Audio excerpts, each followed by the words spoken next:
Composition in painting, that's what we're talking about in this video. I've got 8 mistakes that you might be making in your own work, plus a bonus tip too.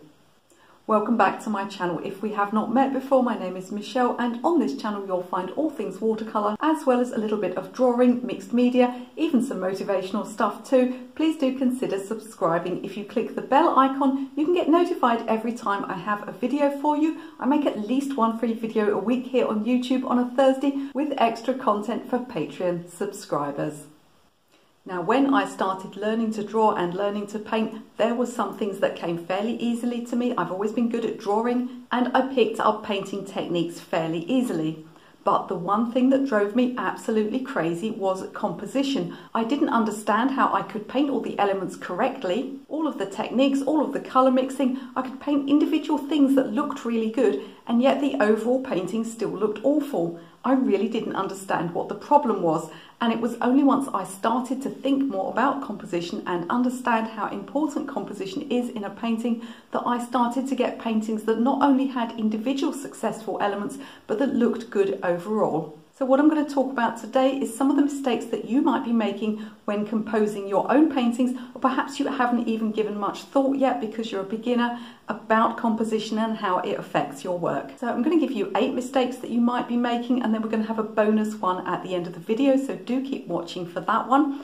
If you are a Patreon subscriber of mine, you may find some of these tips to be familiar, and that's because all new Patreons get a free downloadable composition guide in which I go into some of the things I'm going to be explaining today in a little bit more depth. Now, like many other rules and many other disciplines in the arts, rules are made to be broken, so don't go into the comments and say to me, well, I know loads of people that do these things wrong and they still make beautiful paintings, because that isn't the point of this video. That doesn't mean that these are absolutes and that you can never do these things and that you won't see art that has done these things successfully, because you will. I may even have broken some of the rules I'm going to tell you about in my own work.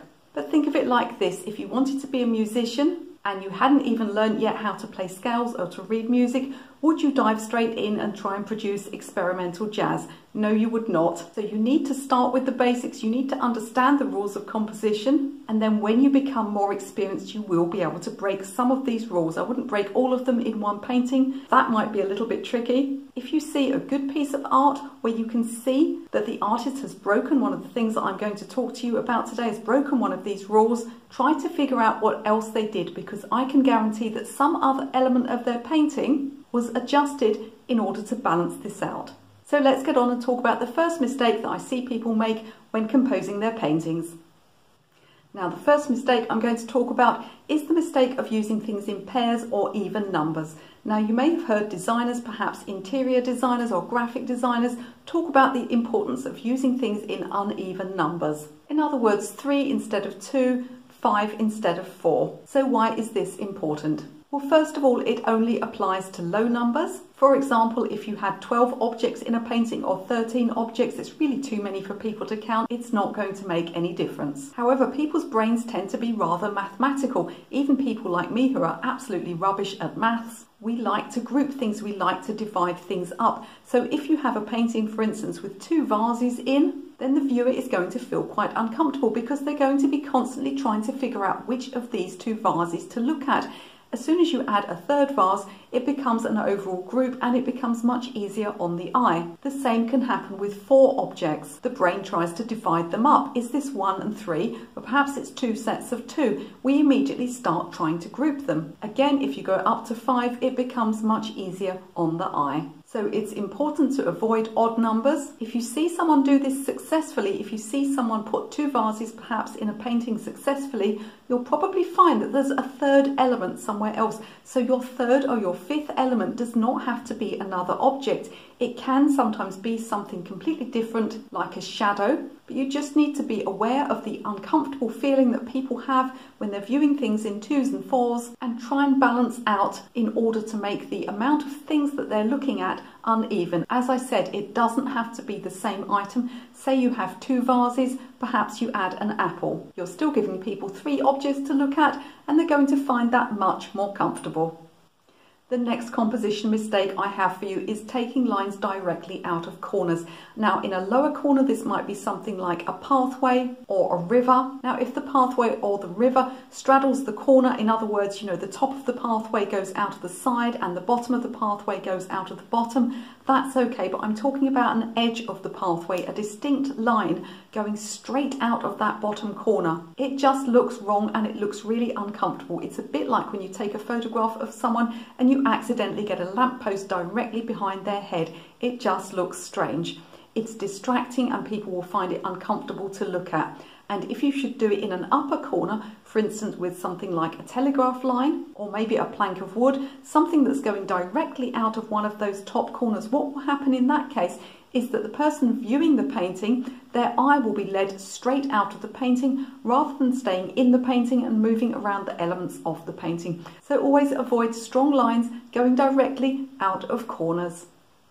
So the next mistake in the composition of a painting is too much asymmetry. Now you might think that this is almost a contradiction to the first tip when I told you not to put things in pairs and in fours, but this is slightly different and this is more about the balance of your painting. Now the human eye finds symmetry attractive. It's why we find beautiful people attractive. It's why they're usually young, because their faces are very symmetrical. As we age, unfortunately for all of us, we don't age symmetrically. Things droop and they don't always droop on both sides of the body to the exact same amount. We also have an inherent idea in nature that something that is not symmetrical may have something wrong with it. For instance, if you have a piece of fruit and it's a weird shape on one side, there's a good chance that there's something wrong with that piece of fruit, that it perhaps is diseased or deformed. And this is why people like the Greeks and the Romans used to make these beautiful columns on both sides of the building, because the human eye loves symmetry and it loves balance. Now, just as I was explaining in the last tip, this doesn't mean that you have to put things in exact twos or exact fours. In fact, as I explained in the first tip, this can be uncomfortable. But what it means is that you do need balance within a painting. And this tip, more than all the others, applies not only to actual objects, but it also applies to things like colour and tone. If, for instance, you have an area of your painting and it's way too dark and you can't get the paint off, the best thing to do is to go that dark somewhere else. The same with bright colour. If you put a bright colour in your painting and it's completely overwhelming and you think, oh goodness, look at that, it's really, really distracting, the eye's going straight to it, the simple answer is to repeat that colour somewhere else. And it's exactly the same with the elements of your painting. Now, one of the occasions when you will almost always have trouble with this is when you're painting something like a coastal landscape or a beach scene, because what happens in that case is that you can have all of the beach, the cliffs, the buildings, all of that coastal stuff is over one side, and then on the other side you've just got sea and there's nothing going on. There's not much you can do about that, but you can balance it out. What about a boat? What about a dark patch of sea, or even just a large cloud on the other side? The same with a painting that has one large object in. Perhaps there's a tower on one side. Does it look unbalanced? Perhaps you need something on the other side. And again, it does not have to be the same object. It doesn't even have to be the same size. Something quite small, like a chap walking his dog, could be enough to balance out your painting. Another trick that I often use is the shadow from the unseen object. For example, if you've got a landscape and there seems to be more going on one side to the other, why not just throw a strong shadow over the other side from some object that can't be seen off of the painting? It works a treat. Now, for still lifes, a trick that I was taught by a botanical artist is that if you have a vase of flowers and all the flowers at the top of the vase, there's not much going on in the lower part of the painting, then something like shadow or even just one or two fallen petals can be enough to balance out your picture. So do have a look at your paintings and consider if they look a little bit unbalanced, and think about what you could add just to balance out those strong elements. Now, the next mistake I often see is not having a focal point to the painting. Now, this doesn't really apply if you're doing a still life on a piece of paper or a portrait or something where there's something, smack bang in the middle of the paper. This is more likely to apply when you have something like a seascape full of boats, a landscape, a townscape, where there's lots of things going on in quite a big area. You do need a focal point to your painting. Now, you can bring attention to your focal point in a number of ways, both by using elements of the composition to draw the eye into that spot, but also by using things like stronger tonal contrast and brighter colour. Of course, you want the viewer to look at all of the elements of your painting, but a focal point is really, really important. So do have a think before starting about which part of the painting you would like to emphasise. At this point, as always, I'm going to ask you, if you're enjoying this video and getting some value from this video, could you please press the like button, click that thumbs up for me. YouTube rewards channels with audience interaction. So if you like, share, subscribe, or leave me a comment, YouTube will push this video out to more people and I can help more people learn to paint and draw. So my next mistake leads on from the last one, and that's to place your focal point dead bang in the center of your paper. Now let me be clear, this does not apply to things like portraits, bowls of fruit, vases of flowers. You can, with those close-up, perhaps botanical subjects, get away with your object being in the center of your paper. Now, although the object's in the center of the paper, it may be that, the part of that object, which is the most focal, will be off-center, which is good. But this is more about things like landscapes, townscapes, seascapes, where you're drawing the eye to look at one particular part of the painting. Perhaps it's a house, perhaps it's a large tree. It can be really, really boring just to have it in the middle of the paper. It doesn't encourage the viewer's eye to move around the painting. Now, lots has been written about various places that you can place focal points. You will have heard of things like the rule of thirds, the golden section. You don't have to worry too much about that. Just remember not to place your focal point dead in the middle of your paper, or perhaps so far out to the edges that it becomes distracting. My next mistake is an extension of the last one, and that is placing your horizon line halfway up the paper. Now again, I've done this in my own paintings and I have been able to make it work. So this is not as bad a mistake as some of the others, and it can be possible to produce a good painting that has a horizon line halfway up. But if you're a beginner, you might want to avoid this one for a little while because it can be a little bit difficult to pull off. And I would advise you to try the rule of thirds, which places the horizon line either a third of the way from the bottom or a third of the way from the top. Now, if you place the horizon low down, you put emphasis on the sky, and if you place the horizon high up, you put emphasis on the foreground. Now, you have to be careful when working from photographs because the horizon is directly related to perspective and eye line. So what you shouldn't do, for example, if you're looking at a photograph full of buildings where the horizon line's halfway up, you shouldn't draw the buildings as they are and move the horizon line because it won't work from a perspective point of view. It's far better to crop your photograph. If you have a landscape that's relatively empty, for instance just sea and sky, it's quite easy to move that horizon without worrying too much. But if you do have elements where there is a strong amount of perspective going on, such as buildings, don't just move the horizon and not move the building perspective. It's far better to crop the photograph or add some additional sky or something that won't cause you any perspective problems, like just adding a little bit more sea in the lower part of your picture. So wherever you can as a beginner, do avoid, at least to start out with, having your horizon line halfway up. It can look really dull.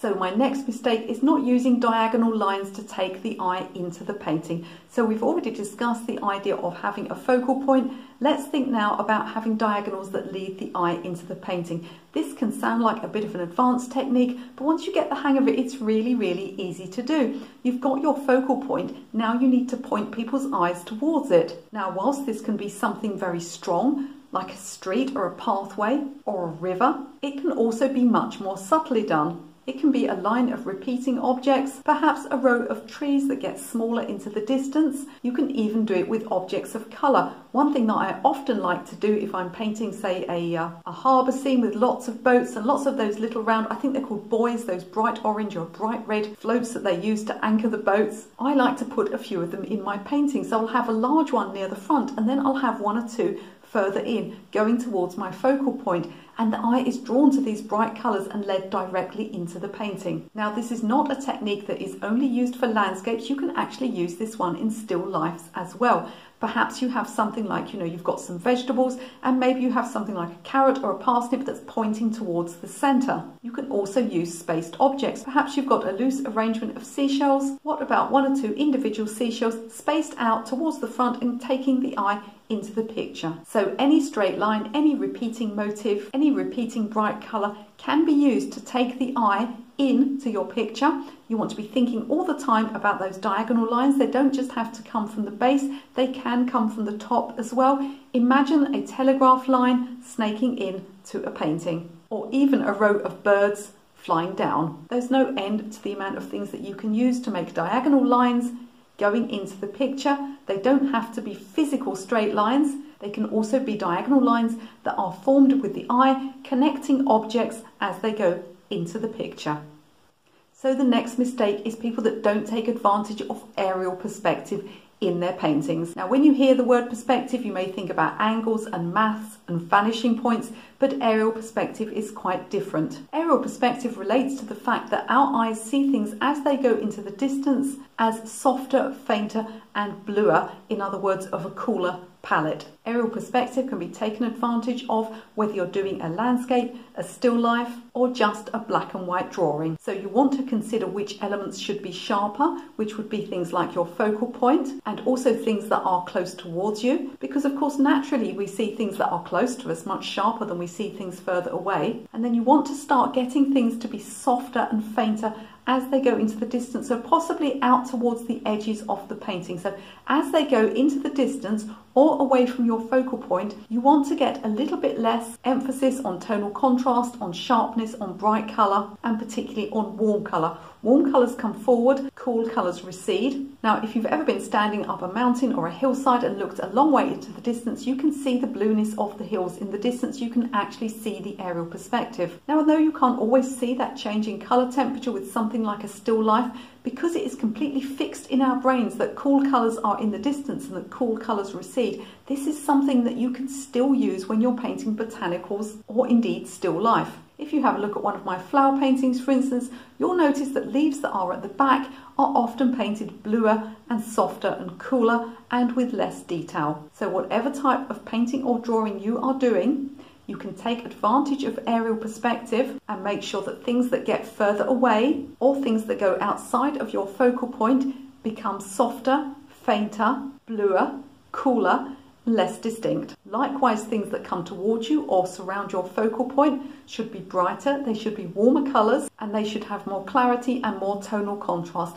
Now again, this is not an exact rule, and there will be times when you are out looking at a landscape when you see the exact opposite happening. So it's not an exact rule. You don't have to follow it for every single part of your painting if you see something in front of you that is patently not following those rules. But it's always good to have aerial perspective in the back of your mind and to place it in your paintings whenever you can. Now, at the start of this video, I promised you a bonus tip, and this is the biggest mistake that I see people make of all when it comes to composition of paintings, and that's simply not to plan it at all. Do you start your paintings and drawings from the centre? Do you start your drawing from the centre and just work your way out like a cat fighting its way out of a paper bag with no idea where things are going to end up? It's really important just to take a few minutes to plan the composition of your painting before you start. One of the simplest ways of doing it is to make what they call a thumbnail sketch. Now, if a sketch was the size of my thumbnail, it'd be pretty tiny because I'm very small. So a thumbnail sketch is typically about the size of a postcard or perhaps half the size of a postcard. And all you do is you do a simple sketch that just places the main elements on the paper. It can be back of envelope, it can be done with a ballpoint pen, it really doesn't matter. All you need to do is to sketch in the absolute main elements. It can be done in seconds. It might be as simple as tree, river, horizon line. Just draw a square that's the same shape as your paper and place the elements in it and see how they look. Now, if you're someone like me that finds visualization quite easy, if for instance you were thinking about moving your sofa in the living room and you could easily visualize how it would look on the other side of the room, you may be able to do this whole process in your head. You may not need to actually draw a thumbnail sketch, but if you find visualization really difficult, then a thumbnail sketch can be a great tool for working out ideas and just deciding how you're going to place the elements on your painting. Because it doesn't matter how good you are at individual elements of painting, if the composition of your paintings is awful, you're not going to be as happy with the result as you would be if you had just spent a few minutes, even a few seconds, planning the layout of your painting first. Now, before you leave this video, do be sure to go into the video description because I have some free downloadable PDFs for you there. Now, at the start of this video, I told you about a downloadable PDF composition guide, fully illustrated, that is available to my Patreon subscribers. So if you're interested in joining me on Patreon and getting extra content, do have a look in the video description. There's a link there. There's also, if it's not the right time for you to do that at the moment, there's also a link to 2 completely free downloadable PDFs that will help you with your watercolor painting, and you can grab those for no money whatsoever. Now, if you have enjoyed this video about composition mistakes, I think you are going to absolutely love my video about watercolor pencils mistakes. You can watch that video right now.